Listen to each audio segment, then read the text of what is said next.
or my life as a teacher and in education, I always seem to use analogies of various things, but 90% of them are football teams and football clubs that I've worked in, worked with, or I'm familiar with. And then as I became hopefully older and wiser, I started to do the reverse. What can football teach us about business and education, etc.? I've also looked at how business trends and education trends and politics, etc., can teach us about football. Okay. So I'm going to give you a summary of some of the reading I've done over the last couple of days as to how the so-called experts think Donald Trump won this election and the key things that worked. The first one I want to mention is America First. So anybody who knows anything about US politics and Donald Trump knows that he was always America First. That's one of his strap lines.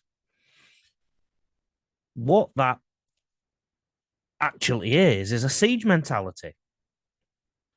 My team and the rest can stuff it. Basically, we come first. And that's a siege mentality approach. Some of the best coaches in sport have had a siege mentality. What does that do? It brings your team together. It gives them an identity. It means that they're important. They're so important, we're going to ignore everyone else. Ever heard the saying in a football environment, we're going to focus on ourselves, not worry about the opposition? But then in terms of worrying about the opposition, the second point I want to bring to your attention vis-a-vis Donald Trump and the analysis of his election wins was about the narrative he used around his enemies. So his political opponents, the fake news media he kept referring to. He talks about draining the swamp, the Washington swamp. Again, that siege mentality. Now, this doesn't mean as a coach you've now got to start saying, drain this or that's fake. That's not my point. My point is that a good coach can take the sting out of the opposition in the eyes of their football team. They can weaken them. They can find their weaknesses. A good coach can stop the players' minds from racing away about what could go wrong, instead focusing on what can go right and what can be exposed. And that's siege mentality. We're important. America first, us first. Our enemies are wrong, not good, etc. The third thing was about the personal bond he had with his supporters. The fourth, care and getting us, was feedback from voters. He cares about us and he gets our issues. The voters believe he understands their plight. That means for you as the coach, it's about caring about your players. One of the most important things you can do as a coach is care about your team.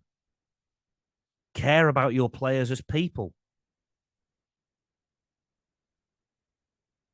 That's what your players will always remember you for.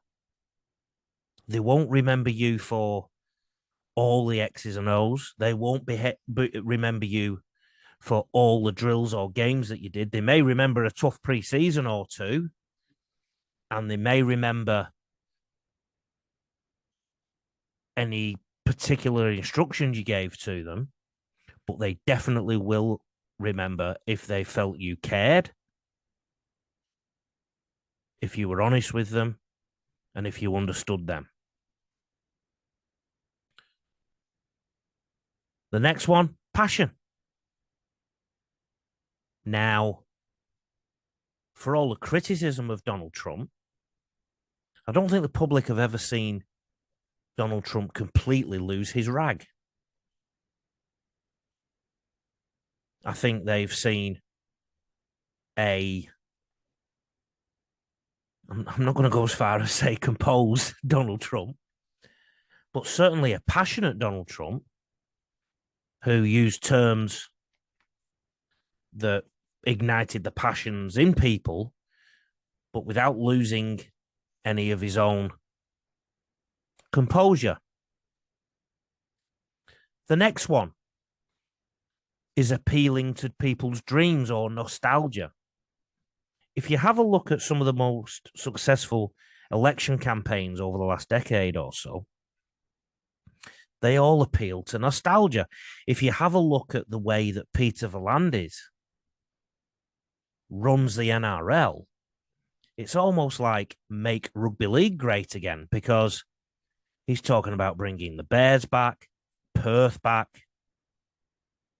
He's talked about reserve grade returning. He's talked about more than one game on game day. All these things that NRL fans in particular of a certain vintage seem to hark back as the good old days. They even had a Tina Turner tribute at a grand final recently. Your team might be part of a club that had glory years ago. So you can tap into that nostalgia. There may be history associated. There will be history associated if they've been going for at least a week. There'll be a week's worth of history. So using that method again from the madness of Donald Trump and so many successful election campaigns in recent years, they tap into dreams and nostalgia. And let me tell you something, some of that nostalgic stuff doesn't necessarily have to be completely and utterly true. So just use the phrase, make America great again. Well, when was it great? And what does great look like? You can really tear that apart, can't you? I know as an Englishman, we constantly grew up with this Rule Britannia theme drummed into us that we were the great nation. And in 2016, the country did a Brexit vote, which means it got away from the European Union, and the tagline was, take back control. And that tagline means take back control. We used to have control. Now we want it back. Think about this as a coach. Imagine this happening at Canterbury Bulldogs right now. We used to be the dogs of war, quote unquote. That's appealing to people's dreams and nostalgia. Still got more Trumpisms. The analysts believe that he gave a voice and credence to those who are made to feel that they're useless or downtrodden. So, without going into the political minutiae, Donald Trump has managed to energize a base. And he's done that to 70 odd million people. You can do that to 17.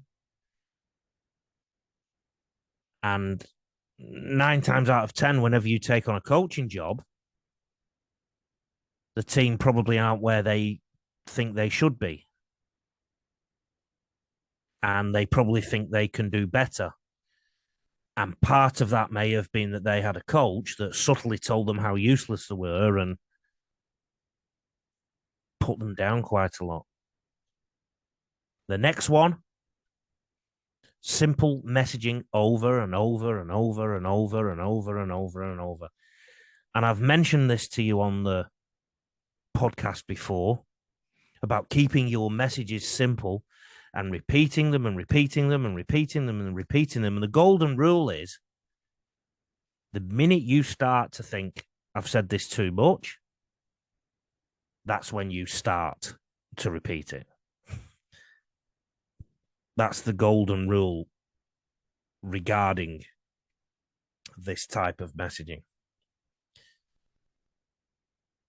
Now, this last one, I'm going to steal it to give Rugby League Coach Podcast a plug. In the build-up to that election, you were told that Kamala Harris was the runaway leader in many cases. The momentum was with her. Trump was a Nazi, a fascist, etc., etc. One of the most disappointing things for many people has been the media bias leading up to that election and other elections. And trust me, a lot of the coverage we get in England and Australia is very much controlled from America to make us see a certain image of Donald Trump. And I think that's why I would go as far to say as 60 to 70% of those countries that are in the rugby league world, a big chunk of them dislike Donald Trump because we only get certain things. We always get things at the cutting edge. Now, what's this got to do with the Rugby League Coach podcast? Well, I've hinted at this before, but this podcast has no outside influence whatsoever. The only outside influence is what you send to me when I ask you to message me or email me. I'll give you the details again later if you don't have them. But this is an independent podcast. And that's why I don't mind criticizing a coach if I think they can do better. And that's why I don't mind putting the neck on the line when it comes to certain opinions throughout the game. It's a truly independent media source, if you want to call it that. And that's where the Rugby League Coach podcast sits. When you consume your NRL media, and I guess the Super League media as well, there are so many influences on those people. I use the example of Kevin Walters. If you go back through my old podcast, and I do encourage you to check the back episodes, because this podcast tends not to age each week. So if you go a few weeks without listening to one, you can listen to it in a few months and it'll still be current. Only occasionally do I mention the date. I mean, anybody listening to this knows that the big orange guy in America has just been voted in. But if you go back a few months, you'll know I was saying that Kevin Walters was on the nose at Brisbane, and that if he isn't, he should be. And you will remember that I was quite assertive in my criticism of Brisbane. And this was months before he was sacked. And even that was a surprise to the media, because Kevin has several of his old teammates in the media, people he's coached with, and he also worked in the media for a few years. So they didn't want to upset somebody who was a genuinely nice bloke. I've never heard anybody say a bad word about Kevin apart from his coaching. Okay? But that's not a crime. So when you're consuming everything you consume about rugby league, please know that this only has one agenda, which is to make you